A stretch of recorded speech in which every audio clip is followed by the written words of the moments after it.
오랜 연애 끝에 결혼한 지 5년 차였던 34살 여자입니다. 맞벌이 부부였어요. 너무 지치고 힘들어서 이렇게 사연 한번 보내보았습니다. 남편과 연애하던 시기에 남편의 아버님이 돌아가셨어요. 예비 며느리라며 저를 그렇게 예뻐해 주셨는데 검진 중에 폐암이 발견되시고 그렇게 건강하시던 분이 거짓말같이 반년도 안 되는 사이에 돌아가셨습니다. 장례식에 참석해서 저도 많이 울었어요. 그 뒤로부터 혼자 된 어머님 외로우시다며 남편이 시어머니를 많이 챙기길래 저도 자연스럽게 밖에서 만나는 데이트보다 시어머니와 함께 시간을 보내는 식으로 남편 집에 왕래가 많아졌습니다. 시어머니는 저한테 매번 고맙다고 말해주셨고 그만큼 저를 어려워하셨어요.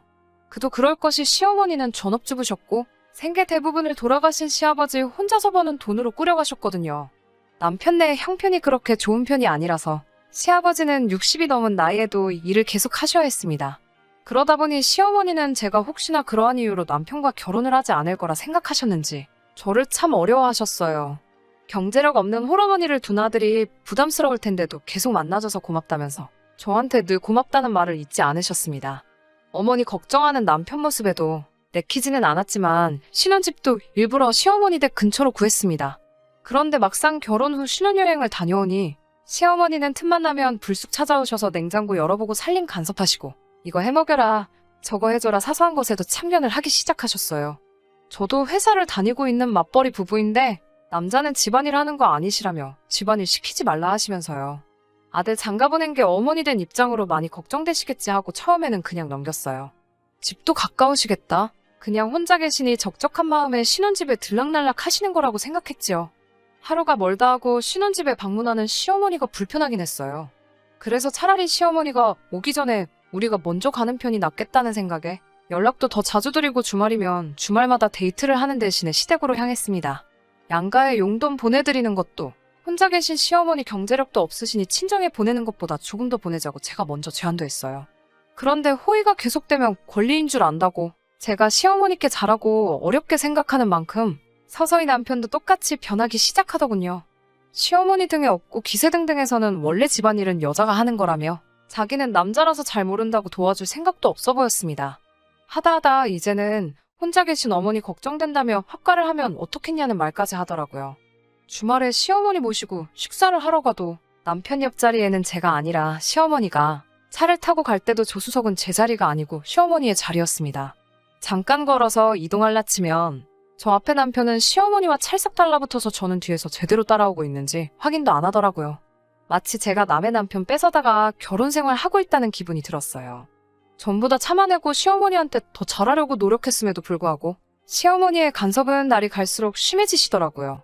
맞벌이임에도 집안일은 혼자서 제가 전부 독박을 써야 했고 밥도 빨래도 간단한 청소기 돌리는 것까지 저 혼자 해야만 했습니다. 남편이 잘 먹는다며 저는 먹지도 않는 김장을 하러 가야만 했고 명절 연휴가 시작되기 전날 저녁부터 시어머니 집에 찾아감에도 불구하고 마지막 날 친정에 잠깐 가려고 하면 혼자 있기 싫다시며 외롭다고 눈물을 보이시니 친정에 가고 싶어도 갈 수가 없었어요. 그렇게 4년간을 버티다가 더는 이런 생활을 못 견디겠다는 생각이 들었습니다. 전화도 방문 횟수도 줄여갔어요. 방문 횟수가 줄은 만큼 용돈도 조금 덜 드리게 되었어요. 그때쯤부터 참고만 살았던 말들도 참지 않고 그때그때 하기 시작했어요.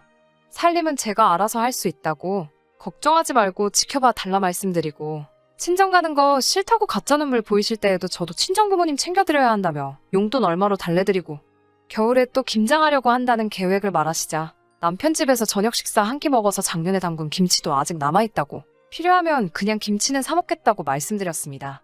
남편의 아까 하자는 제안에도 다른 건 다 해줘도 그것만큼은 절대 못한다고 못을 박았습니다. 제가 강하게 나오기 시작하니 남편은 저보고 정없고 못됐다고 어머니 살아계시면 얼마나 더 살아계신다고 그렇게 모질게 대하냐고 툴툴대더군요. 시어머니 그때 당시 겨우 환갑 지나셨고 워낙 정정하신 데다가 기운도 좋으셨는데 남편 눈에는 참 약하게 보였나 봐요. 그때쯤 저희 친정아버지도 암 진단을 받으셨어요. 다행히 전립선암이라서 완치율이 높은 편이고 조기에 발견돼서 제때 치료를 받으실 수 있으셨어요. 병원에 입원해 계셨는데 친정아버지께서 입원해 계신 큰 병원이 저희 신혼집에서 가까운 편이라서 가끔씩 친정엄마가 병원에 갈 수 없는 날에는 제가 퇴근길에 들려 아버지 병수발을 들어드리고는 했습니다. 그날도 혼자서 병원 다녀왔다가 씁쓸한 마음으로 집으로 돌아왔는데 현관문 앞에서부터 집에서 고기 구워 먹는 냄새가 나더라고요. 문 열고 들어가 보니 커다란 캐리어 2개가 신발장 앞에 세워져 있고 거실에서 시어머니와 남편은 소고기를 사다가 구워 먹고 있네요. 그때 이미 한번 화가 났지만 꾹 참고 시어머니께 어쩐 일이시냐고 여쭤봤어요. 너무 외로워서 아들집에 며칠 있으려고 전화했는데 우리 효자 아들이 냉큼 모시러 왔다며 자랑하듯 말하시더라고요. 그러면서 저보고는 이 늦은 시간까지 어딜 쏘다니다 오냐고. 원래 몇 일만 보내다가 가려고 했는데 이참에 한두어 달 머무르면서 저한테 살림하는 법이랑 며느리 도리를 좀 가르쳐줘야겠다고 하십니다. 친정아버지 이번에 계신 동안 피곤하다는 이유로 평일이건 주말이건 집구석에 처박혀서 병문안 한 번 따라간 적 없는 남편도 옆에서 맞장구를 치면서 맞아 자기는 일단 우리 엄마한테 반찬하는 법 좀 배워야겠어 하면서 킬킬대고 있더군요. 그 순간 정말 그 자리에 있는 밥상이건 불판이건 뒤집어 엎어버릴 것 같아 꾹꾹 참아내며 대꾸도 없이 방으로 들어갔습니다. 문 닫아놓고 속에 넘쳐나는 화를 죽이고 있는데 남편은 대번에 방으로 따라 들어오더니 너 지금 이게 뭐하는 싸가지냐면서 예의가 없어도 너무 없는 것 아니냐고 화를 내더군요. 말도 없이 어딜 나갔다 왔냐고 집에 늦게 기어 들어왔으면 걱정하고 있던 사람들한테 사과부터 하는 게 예의 아니겠냐고 트집을 잡으며 성질을 부렸어요. 정말 그 순간만큼은 억눌렀던 화가 터져나오면서 참을 수가 없더라고요. 신나게 고기 구워서 처먹고 있었으면서 걱정을 했다는 말이 참 어이가 없었습니다. 우리 아버지 병문안 다녀오는 날인 거 몰랐냐고 따라오는 건 바라지도 않지만 어떻게 장인어른 병문안 가는 날도 그렇게 쏙 까먹고 있을 수 있냐고 한마디 했어요. 그러자 친정아버지가 아파봤자 얼마나 아프냐고 대꾸를 하네요. 자기 아버지 폐암으로 손도 못 쓰고 돌아가신 건 기억을 못하는 건지 아무리 치료율이 높은 암이라도 그렇지 무슨 감기 환자 대하듯이 말하는데 어이가 없어서 저도 그때부터 말투가 날카로워지기 시작했습니다. 방 안에서 언성이 높아지니 시어머니가 따라 들어와서는 저보고 뭘 잘했다고 큰 소리를 내고 있냐고 거드시더군요. 친정아버지 이번 한 건 친정에서 챙겨야지. 출가 외인인 제가 뭐하러 신경을 쓰냐며 남편 밥때가 되었으면 냉큼 들어와서 밥을 차려야 하는 것 아니냐고 말씀을 하시더군요. 이미 저 빼놓고 둘이서 소고기 구워 먹고 있었으면서 엄마 아니었으면 쫄딱 굶을 뻔했다면서 한마디 보태며 제 신경을 계속 긁었어요. 엄마 밥이 그렇게 좋으면 평생 엄마가 해주는 밥 먹고 살라고 말하고 그 자리에서 고래고래 소리를 지르고 있으니 지들이 너무했나 싶었는지 갑자기 조용해지더니 저를 두고 다시 밖으로 나갔습니다. 방문 닫고 혼자서 감정 좀 추스르고 있는데 이내 밖에서 다시 브루스타에 불 켜는 소리가 들리더니 아까 먹던 소고기를 마저 구워 먹으면서 하하호 떠들고 있네요. 그 길로 방문을 발로 차듯 열어 제껴서 시어머니 앞으로 성큼성큼 걸어갔어요. 시어머니 제 모습에 놀라서 주춤하셨는데 저는 당황하는 시어머니 앞에 서서 어머님 죄송합니다 하고 사과를 드렸습니다. 제가 사과를 하니 남편이 기고만장해져서는 앞으로 똑바로 하라면서 우쭐대고 있더군요. 남편은 무시하고 시어머니께 말을 이어갔습니다. 어머님 아들 뺏어오는 게 아니었는데 아직 엄마 품이 그렇게도 좋은 남자인 줄도 모르고 제가 데려와서 죄송합니다. 혼자 되신 게 안쓰러워 집도 가까이 구하고 친정어머니한테 하듯 효도하려고 했는데 어머님께 필요한 건 효도가 아니라 아들이었네요. 어머님도 제가 아들 데려가서 많이 외로우셨을 거라는 걸 생각도 못했어요. 정말로 죄송합니다. 아들은 다시 돌려드릴 테니 이제 외롭지 않게 매일같이 품에 끼고 사세요. 라고 말씀드리고 다시 방으로 들어가서 큰 가방에 화장품이랑 출근할 때 입을 옷 몇 가지만 쓸어 담아서 그 길로 친정으로 향했습니다. 친정에 도착하니 이미 제 핸드폰에 남편하고 시어머니가 번갈아 가면서 전화랑 카톡을 해대는데 내용을 보니 자기들이 한 행동에 일절 사과의 한마디는 없고 지금이라도 기어들어오면 아무 일도 없었던 걸로 용서해주겠다며 으름장만 놓네요. 며칠 그렇게 친정에서 지내니 그제서야 지가 잘못했다며 일단 얼굴 보고 이야기하자고 했다가 진짜 이럴 거냐며 다시 화를 내기도 하고 이랬다 저랬다 말 바꾸는 모습이 흡사 미친 사람처럼 보였습니다. 친정에는 아버지도 아프신데 걱정거리만 늘리는 것 같아 남편이 출장 중이라서 혼자 집에 있으니 무서워서 친정에서 며칠 지내다 가려고 왔다고 말씀드렸지만 아무리 생각해도 돌아갈 자신이 생기지 않아 이혼을 하려고 한다고 말씀드렸습니다. 친정어머니는 제가 짐 싸들고 온 순간부터 이미 눈치를 채고 계셨더라고요.